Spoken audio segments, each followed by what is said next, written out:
Commander Vex Talon stood at the viewport of the Harbinger of Doom, his four arms crossed in various poses of impatience. The blue planet hung below, swirled with white clouds and looking deceptively peaceful. Humans called it Earth. Vex Talon called it the next conquest for the glorious Drak-Vorn Empire. "Tell me again why we are wasting resources on capturing a single human," Vex Talon asked, his mandibles clicking in annoyance. "We could simply vaporize their major cities and be done with it." Lieutenant Zora, his second in command, pulled up a holographic display. "Intelligence reports indicate that human militaries function differently than ours, Commander. They have specialized warriors who operate independently or in small teams. This particular human, designated Operative Phoenix, has single-handedly thwarted 3 separate alien invasion attempts." 3? Vex Talon's compound eyes widened slightly. "That seems improbable. The Grey Thor Swarm, the Maclonian Collective, and the Vorash Hunters," Zora listed off, "all defeated by tactical operations led by this one human. So this Phoenix is some kind of super soldier?" Vex Talon clicked his mandibles skeptically.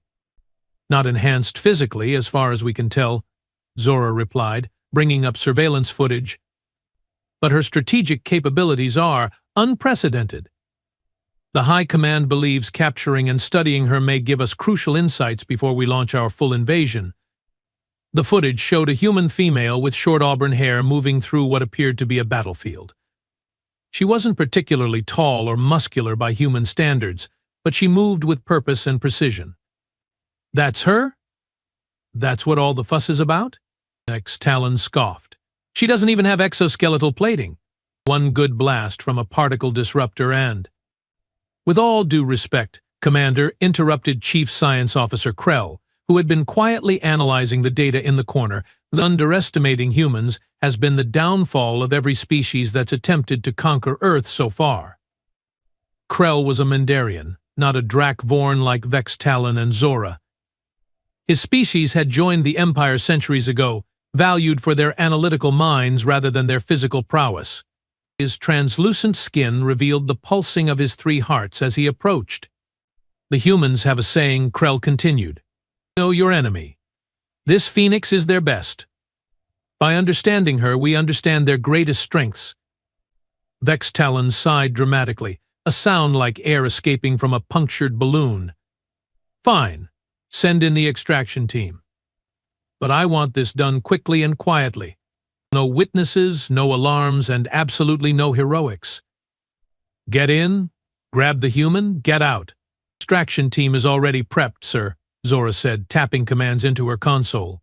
"Strike Team Leader Grax is awaiting your final authorization. Tell Grax that if he fails, I will personally feed him to the ship's waste recyclers," Vex Talon said cheerfully. "That should provide adequate motivation." "Very inspiring leadership technique, sir," Zora commented dryly. "I will be sure to include that in my report to High Command." "Your sarcasm is noted, Lieutenant," Vex Talon replied. And not appreciated." "Sending final authorization now," Zora said, ignoring her commander's rebuke. "Strike team is go for Operation Phoenix Snatch." "Phoenix Snatch? That's the operation name?" Vex Talon's mandibles twitched in what passed for a Drak-Vorn grimace. "Who comes up with these ridiculous names?" "Marketing department, sir," Krell offered helpfully. "They believe catchy operation names improve morale." "We have a marketing department on a warship?" Vex Talon asked incredulously. "The Empire believes in comprehensive organizational structure, sir," Krell replied. "There's also a gift shop on Deck 7. Vex Talon made a mental note to have the entire marketing department jettisoned into space at the earliest convenience. Just monitor the extraction team's progress. "I want to know the minute they have the human secured." Strike Team Leader Grax checked his phase shifter one final time as the stealth pod descended through Earth's atmosphere. The device, strapped to his chest, would allow him and his team to pass through solid matter for brief periods, perfect for infiltrating the heavily fortified human military base where their target was currently located. "Remember the plan," Grax growled to his team of 6 elite warriors. We go in silent, locate the target, tranquilize her, and bring her back. No killing unless absolutely necessary. Why not just kill them all? Asked Morg, the team's heavy weapons specialist. His 4 fingers caressed the illegal disintegrator cannon he'd somehow smuggled on board despite Grax's explicit orders. Because Morg. Grax explained with exaggerated patience, dead humans tend to raise alarms. Alarms mean reinforcements. Reinforcements mean we don't make it back to the ship. And if we don't make it back to the ship, Commander Vex Talon will use our families as target practice. Is that clear enough for your combat-addled brain to process? Morg grumbled but nodded reluctantly. Approaching drop zone, announced Trixie, their pilot. She wasn't Drakvorn like the rest of them, she was a Luraxi, a species known for their exceptional piloting skills and terrible sense of humor. Prepare for silent deployment in 30 seconds. And remember, if you get caught, I was never here. I will be too busy fleeing at maximum speed. Your loyalty is truly inspiring, Trixie, Grax said. Hey, loyalty doesn't pay my gambling debts, Trixie shot back with a grin that showed far too many teeth. And I owe some very unpleasant people a very unpleasant amount of money. Remind me why we keep her around, whispered Vex, the team's tech specialist. Because she's the best pilot in the fleet, Grax whispered back. And the only one crazy enough to fly us into heavily defended enemy territory. Fair point? The pod descended silently, its advanced stealth technology rendering it invisible to human radar and visual detection. They touched down in a wooded area approximately half a kilometer from the military base. Activating phase shifters, Grax ordered. Remember, you have got 60 seconds of phase time before you need to rematerialize. Time it wrong, and you will end up with your molecules merged with a wall or a floor. And trust me, that's not a pleasant way to die. Speaking from experience, boss, Vex quipped. My predecessor, Grax replied grimly. He left half of himself in a concrete barrier during the Centauri campaign. Took 3 days to die. That shut everyone up. The team activated their phase shifters and moved out, their bodies taking on a ghostly, translucent appearance. They passed effortlessly through trees and undergrowth, making their way toward the perimeter of the base. Thermal scans show 27 humans in the main building, reported Nyx, their scout, as she consulted her wrist display. Target is likely in the secure area on the lower level. 12 guards patrolling the grounds. Piece of cake, Morg grunted. For once I agree with the walking artillery piece, said Lax, the team's infiltration specialist. Human security is laughably primitive. Don't get cocky, Grax warned. These humans may not have our technology, but they are resourceful and unpredictable. They reached the perimeter fence, passing through it like ghosts. The human guards, armed with what the Drakvorn considered to be crude projectile weapons, saw nothing as the alien strike team infiltrated their base. Phase shifter at 40%, warned Vex. We need to reach the target quickly. They moved through the main building, passing through walls and doors as if they weren't there. Human soldiers walked past them, completely unaware of the alien presence. Grax felt a moment of superiority. How primitive these humans were, with their solid barriers and limited senses. Detecting high-energy readings from the lower level, Nyx reported. Consistent with advanced technology. The target may be working on something important. All the more reason to grab her quickly, Grax replied. Lead the way. They descended through floors, passing through human security checkpoints without triggering a single alarm. They finally reached a heavily reinforced door marked with human symbols indicating restricted access. Phase shifter at 20%, Vex warned. We are cutting it close. Through the door, everyone, Grax ordered. Once inside, we will need to rematerialize. Be ready for resistance. They passed through the thick door and found themselves in a laboratory of some kind. Various human technological devices lined the walls, and in the center of the room, bent over what appeared to be some kind of weapon prototype, was a human female. Target acquired, Nyx confirmed, checking her scanner. Biometric match for Operative Phoenix. Rematerializing in 3, 2, 1, Grax said, then deactivated his phase shifter. His body became solid again, as did those of his team. They surrounded the human, weapons drawn. The woman straightened up slowly, not seeming particularly surprised to see 6 armed aliens in her laboratory. "Well, well, well," she said, turning to face them. "Took you long enough." Grax blinked all 4 of his eyes in confusion. "You were expecting us?" "Of course," she replied with a casual shrug. The Grey Thor swarm sent assassins. The Maclonian collective sent robots. The Vorash hunters sent, well, hunters. It was only a matter of time before the mighty Drak-Vorn Empire decided to join the party. Though I must say, the phase-shifting technology is a nice touch. Very impressive.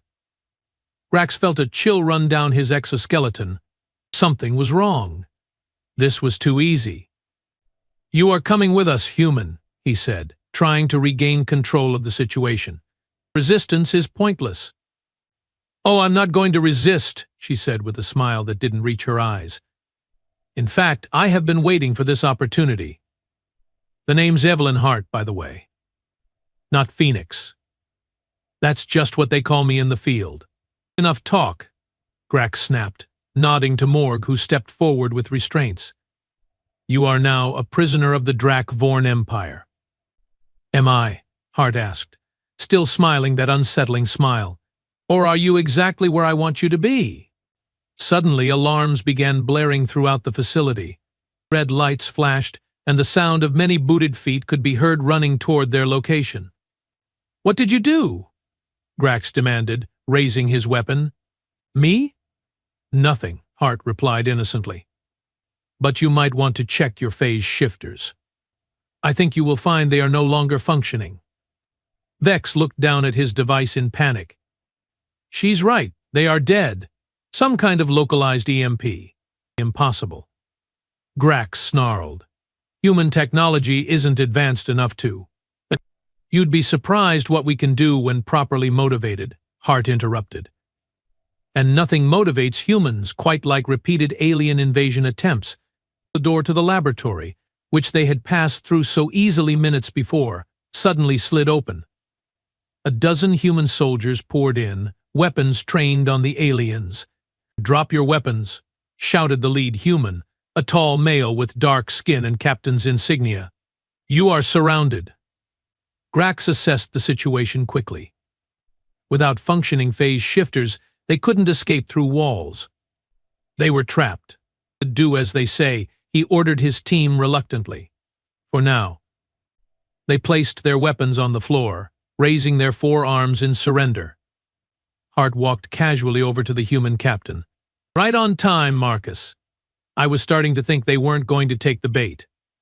"Never doubted you for a second, Evelyn," the captain replied with a grin. "Though I'm a little disappointed they fell for it so easily. I was hoping for more of a challenge." "Wait," Grax said, his mandibles clicking in confusion. "But this was a trap. You wanted us to capture you?" Hart turned back to him, her expression now serious. "Of course it was a trap. Did you really think Earth's best operative would be caught so easily? Working alone in an isolated lab? Come on!" "But the intelligence reports," Grax protested. "The surveillance footage." "All carefully crafted misinformation," Hart explained. "He fed to your spies over the course of months. We have known about your planned invasion for quite some time, you see. And now, thanks to you, we have access to Drak-Vorn technology and, more importantly, a direct line to your ship." Grax felt his blood run cold. "What do you mean?" Hart smiled again, and this time it was predatory. "The moment you materialized in this room, we established a quantum link with your phase shifters. Right now, that link is being used to upload a rather nasty virus to your ship's systems. I'd give it about, 3 minutes before your Harbinger of Doom loses all power and control." "You are bluffing," Grax said, but without conviction. "Am I?" Hart checked her watch. "I guess we will find out soon enough." One of Grax's soldiers, Lax, suddenly lunged toward her with a concealed blade. Before he could reach her, Hart moved with shocking speed. She sidestepped the attack, grabbed Lax's arm, and used his own momentum to flip him onto his back. In one fluid motion, she disarmed him and pressed his own blade against his throat. "I wouldn't," she said softly. "I'm really not in the mood." Lax froze, staring up at her with all four eyes wide. "Now then," Hart said, rising and handing the blade to one of the human soldiers. "Let's discuss your immediate future, shall we? You have two options. Cooperate and tell us everything we want to know about your invasion plans, or, well, let's just say the alternative isn't pleasant." Grax looked at his captured team, then back at Hart. "If what you say is true, and our ship is compromised, Commander Vextalon will simply destroy this facility from orbit." Hart and the human captain exchanged amused glances. "That's the beauty of it," Hart explained. "Your commander won't be destroying anything. In fact, right about now, he's probably dealing with a ship-wide systems failure and the sudden realization that his extraction team has been captured." As if on cue, the communicator on Grax's wrist crackled to life. "Strike team, report," came Vextalon's panicked voice. "We are experiencing multiple system failures. Do you have the target? Respond immediately." Hart raised an eyebrow. "Should you tell him, or shall I?" Grax remained silent, his mandibles tight with fury and humiliation. "Fine," Hart sighed, then leaned toward the communicator. "Hello, Commander Vextalon. This is Operative Evelyn Hart of Earth Defense Force. I'm afraid your extraction team is currently in our custody, and your ship is about to become completely inoperable. Don't worry. Though we are not monsters, we will send rescue ships to collect your crew before you drift into the sun."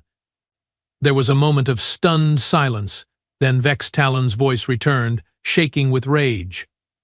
"This is impossible. How could you possibly?" "Oh, and Commander?" Hart interrupted. "You really should be more careful about who you try to kidnap. Because the person you thought was Earth's greatest operative? She's just the decoy." The communication cut off abruptly, leaving Grax and his team staring at Hart in shock. "Decoy?" Grax finally managed to ask. Hart smiled enigmatically. "Did you really think I could have defeated 3 alien invasions on my own?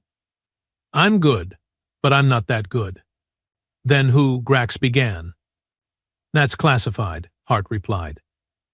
"But let's just say that while you were busy focusing all your attention on capturing me, the real Phoenix has been quite busy aboard your command ship." She nodded to the human soldiers.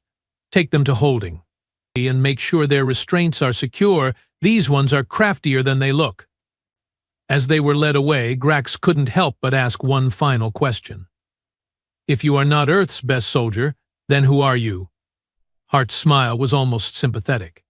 "Me? I'm just the bait, the one you were supposed to see." She leaned in closer, her voice dropping to a whisper.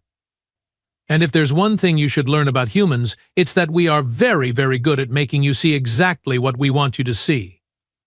As the door closed behind them, Grax had the sinking feeling that the Drak-Vorn Empire had drastically underestimated their human adversaries. And somewhere above them, aboard the pride of the Imperial fleet, the real operative Phoenix was about to make that fact devastatingly clear. Commander Vextalon stared at the silent communicator, his forearms trembling with rage and disbelief. The bridge of the Harbinger of Doom had descended into chaos. Warning lights flashed across every console, and the main view screen displayed scrolling lines of corrupted code. "Status report." "Now," he bellowed, causing several junior officers to flinch. Lieutenant Zora frantically worked at her station, her fingers dancing across the controls. "Ship-wide systems failure, Commander. Weapons offline. Shields offline. Engines operating at 12% capacity and dropping. Life support systems switching to emergency power." "How is this possible?" Vextalon demanded, slamming one of his fists against the command chair. "We have the most advanced cybersecurity protocols in the galaxy.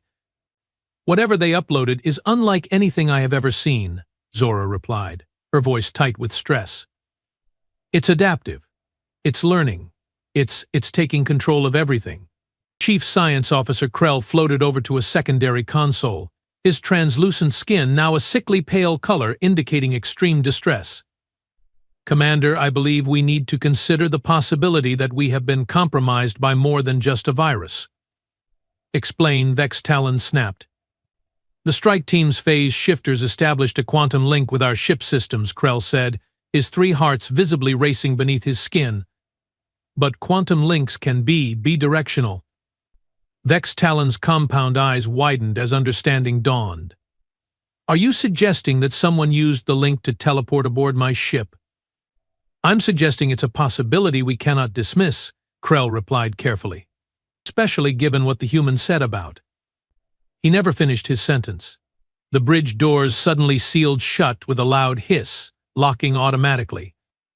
The main lights failed, plunging the bridge into darkness for several seconds before emergency lighting activated, bathing everything in an eerie red glow. Security protocols engaged, announced the ship's AI in a strangely distorted voice. Unknown presence detected. Initiating lockdown. Override lockdown. Vex Talon ordered. Authorization code Vex Talon Prime Alpha 7. The AI seemed to consider this for a moment. Authorization code rejected. Have a nice day, Commander. Have a nice day? Vex Talon repeated incredulously. Since when does our battle AI wish anyone a nice day? A new voice answered, coming from everywhere and nowhere at once. Since I rewrote its personality subroutines, I thought it could use a touch of humanity. It was so dreary before. The voice was human, female, and disturbingly casual, as if addressing friends rather than enemies. Who are you? Vex Talon demanded, drawing his sidearm and pointing it at the shadows. Show yourself. All in good time, Commander, the voice replied. But first, let's have a little chat about your invasion plans. Locate the source of that voice, Vex Talon ordered his officers, and restore our systems. I'm afraid your officers are a bit busy right now, the voice said. What with the whole ship falling apart situation and all, really keeps people occupied. This is an act of war, Vex Talon declared. A laugh echoed through the bridge. An act of war? That's rich, coming from the commander of an invasion fleet. What exactly did you think you were doing if not preparing for war? Zora looked up from her console. Commander, the virus has spread to all systems. We have lost control of navigation. We are being redirected. Where? Vex Talon demanded. Back toward Earth orbit, Zora replied. Oh, and there's more. The virus is transmitting our tactical database, weapons specifications, and fleet positions to Earth Defense Force headquarters, the disembodied voice supplied helpfully. Thanks for the intel, by the way. Very thorough. Your invasion planning department deserves a raise. Show yourself, coward. Vex Talon roared, firing his weapon into the ceiling in frustration. The energy bolt ricocheted dangerously around the bridge, causing officers to duck for cover. Temper, the voice chided. And I'm not hiding. I have been right here all along. The figure materialized in the center of the bridge, seemingly out of thin air. It was a human female, tall and lean, with dark skin and close-cropped hair. She wore what appeared to be a form-fitting black uniform with minimal markings or insignia. Most disturbing of all, she was smiling. Personal cloaking device, she explained, seeing their shocked expressions. Borrowed the technology from the Vorash hunters. They were very reluctant to share, but I can be quite persuasive. Guards! Vex Talon shouted. Seize the human. The bridge security personnel moved to surround her, weapons drawn. The human didn't appear concerned. I wouldn't if I were you, she said calmly. I have placed explosive charges throughout the ship. One wrong move, and this pretty vessel becomes space confetti. The guards hesitated, looking to their commander for instructions. She's bluffing, Vex Talon said, though without much conviction. No single human could infiltrate our ship and plant explosives without being detected. Want to test that theory? The human asked, holding up a small detonator. I could start with the engine room, or maybe the officers' quarters. Your call, Commander. Vex Talon raised a hand, signaling his guards to stand down. Who are you? Captain Amara Diallo, she replied with a slight bow. Earth Defense Force Special Operations. Though your intelligence agency might know me better as Operative Phoenix. Impossible, Krell said, floating forward despite the tension. Our intelligence tracked Operative Phoenix for months. We have footage, data, verified sightings. Of Evelyn Hart, Diallo interrupted. My very talented colleague who graciously served as my public face while I worked behind the scenes. Evelyn is excellent at drawing attention. I'm better at avoiding it. You expect me to believe that a single human infiltrated the flagship of the Drak-Vorn Empire? Vex Talon asked skeptically. Not just infiltrated, Diallo corrected. I have been aboard for 3 weeks. A stunned silence fell over the bridge. 3 weeks? Zora finally managed to ask. Your cargo bay security is surprisingly lax, Diallo explained. I came aboard with a shipment of rare minerals from Proxima Centauri. Been living in your ventilation system, learning your protocols, studying your technology. It was quite educational. That's... Vex Talon struggled to find words. Impressive? Terrifying? A complete embarrassment for your security team? Diallo suggested helpfully. All of the above, I imagine. Krell's analytical mind was racing. But our sensors would have detected a human life form aboard. Not if your sensors were programmed to ignore it, Diallo replied. One of the first things I did was access your central computer and add human biosignatures to the ignore list. Simple trick, really. You should update your cybersecurity protocols. Vex Talon sank into his command chair, struggling to process this humiliation. What do you want? Originally? Intelligence on your invasion plans, Diallo said, walking casually around the bridge, as if conducting a tour. But now I have a more ambitious goal. I want your complete and unconditional surrender. Laughter erupted from Vex Talon's mouthparts. Surrender? To you? One human. The Drak-Vorn Empire has conquered 17 star systems. We have a fleet of 200 warships. We don't surrender to anyone, especially not to primitives from a backwater planet. Ah, but you are not surrendering to me, Diallo corrected. You are surrendering to the combined forces of Earth and our allies. Allies? Zora asked sharply. What allies? Earth has no interstellar allies. Diallo smiled enigmatically. Are you sure about that? Check your long-range sensors. Oh wait, you can't. Let me help. She tapped a command into her wrist device, and suddenly the main view screen cleared, showing space around their ship. What they saw caused every Drak-Vorn on the bridge to freeze in horror. Surrounding the Harbinger of Doom were dozens of warships, some bearing the insignia of Earth, but others displaying the markings of the Grey Thor Swarm, the Meclonian Collective, and even the Vorash Hunters. Impossible, Vex Talon whispered. These species are enemies. They would never ally with each other, let alone with humans. That's where you are wrong, Commander, Diallo said. You see, while your empire was busy planning invasions, we humans were busy making friends. Turns out most species appreciate it when you help them solve their problems instead of trying to conquer them. The Grey Thor Swarm tried to devour your planet. Zora protested. And now they protect our outer colonies in exchange for advanced agricultural techniques, Diallo replied. The swarm was attacking because they were starving. We showed them how to cultivate sustainable food sources.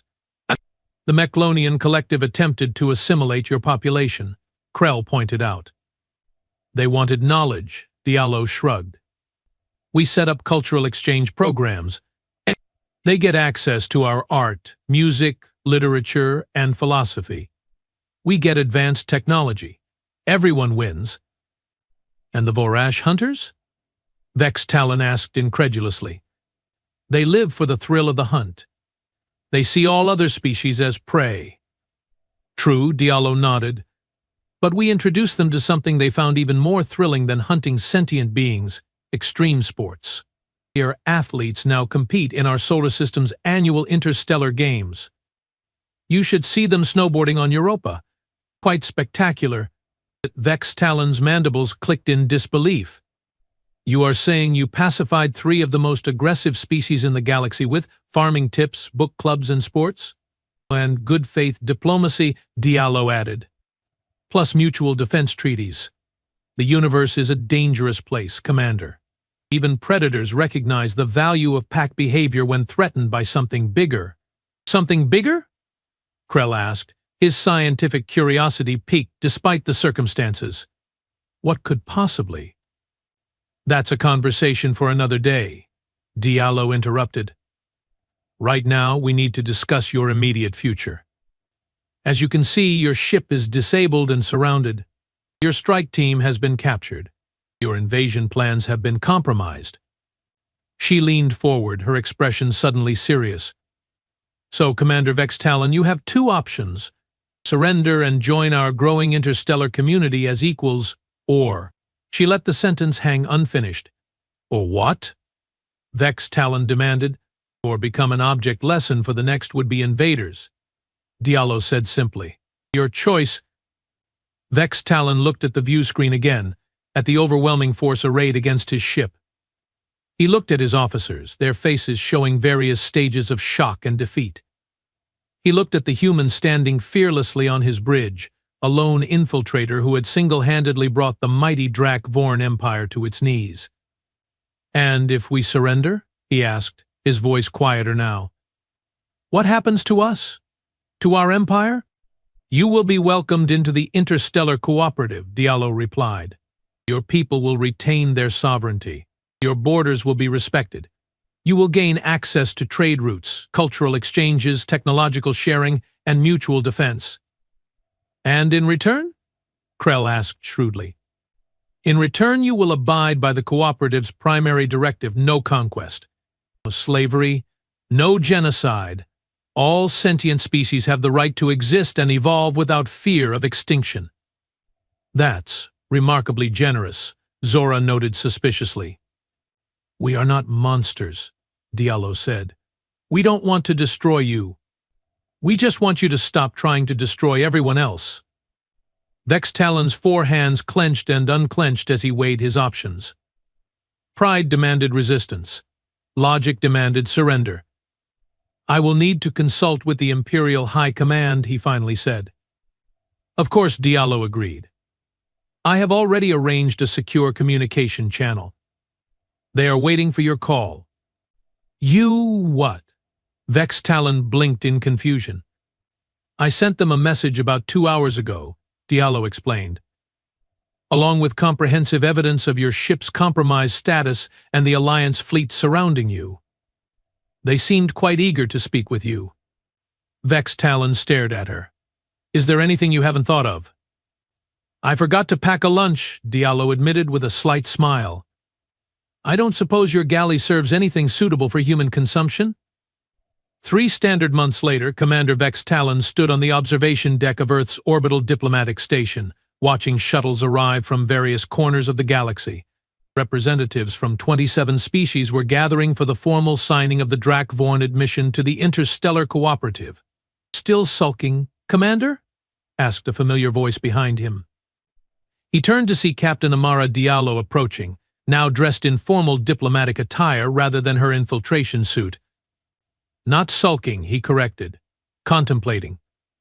Contemplating what? She asked, coming to stand beside him at the viewport. How one species, with relatively primitive technology and no natural defenses, managed to turn potential conquerors into allies through, what do you call it? Soft power? Diallo smiled. It's what humans do best. We adapt, we communicate, we find common ground. Your species doesn't even have a unified planetary government, Vex Talon pointed out. Yet somehow you have created this interstellar alliance that now includes even the Drak-Vorn Empire. Perhaps that's our strength, Diallo suggested. We understand factionalism. We have spent thousands of years learning to deal with different cultures, languages, beliefs, and systems on our own world. That experience translated well to interstellar diplomacy.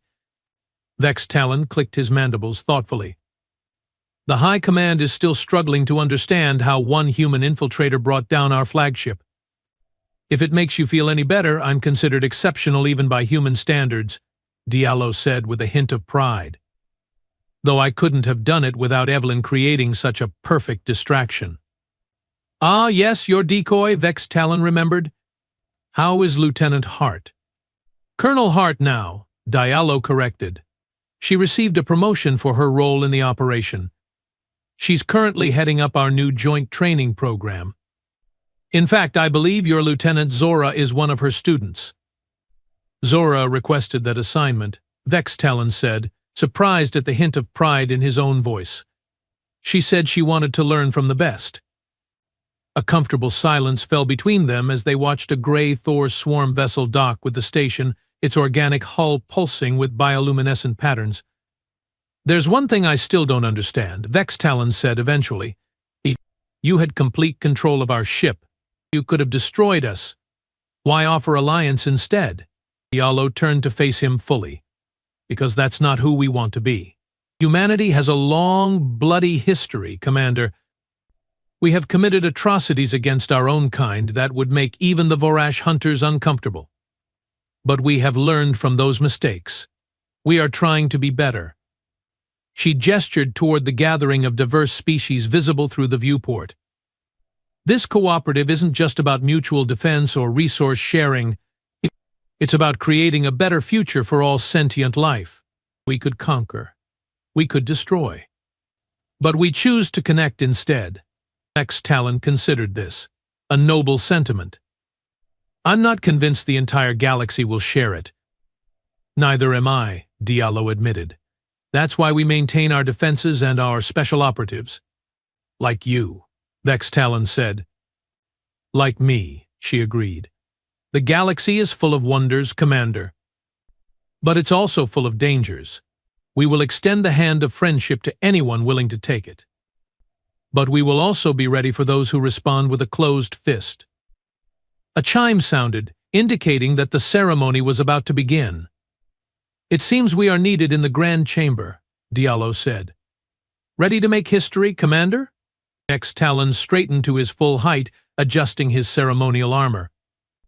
I still can't believe I'm signing a peace treaty with the human who infiltrated my ship, compromised my systems, and humiliated my empire. If it helps, Diallo offered with a grin, you can tell your people you had me right where you wanted me the entire time. Part of your brilliant plan to assess human capabilities. Would anyone believe that? Vex Talon asked skeptically. Probably not, Diallo laughed, but it might make the adjustment easier for your pride. As they walked together toward the Grand Chamber, Vex Talon found himself wondering what strange twist of cosmic fate had led to this unlikely partnership. The mighty Drak Vorn Empire, brought to heel not by superior firepower or overwhelming force, but by a single human with the audacity to sneak aboard his ship and the wisdom to offer peace instead of destruction. You know, he said as they approached the ornate doors of the Grand Chamber, in Drak Vorn culture, we have a saying, the most dangerous predator is not the one with the sharpest claws, but the one with the cleverest mind. We have a similar saying on Earth, Diallo replied. The pen is mightier than the sword. I don't understand what writing implements have to do with weapons, Vex Talon admitted. Diallo smiled. You will, Commander. You will. The doors swung open to reveal representatives of 27 different species, all gathered in one room, all working toward a common future despite their differences. It was, Vex Talon had to admit, an impressive sight. Perhaps these humans were onto something after all. And perhaps the greatest victory wasn't conquering a world, but finding a way to share the galaxy with those who called it home. As Captain Amara Diallo, the real operative Phoenix, led him into the chamber to sign the treaty, Commander Vex Talon made a mental note to update the Empire's tactical manuals with a new warning, underestimate humans at your own peril. especially the ones who appear to be exactly where you want them.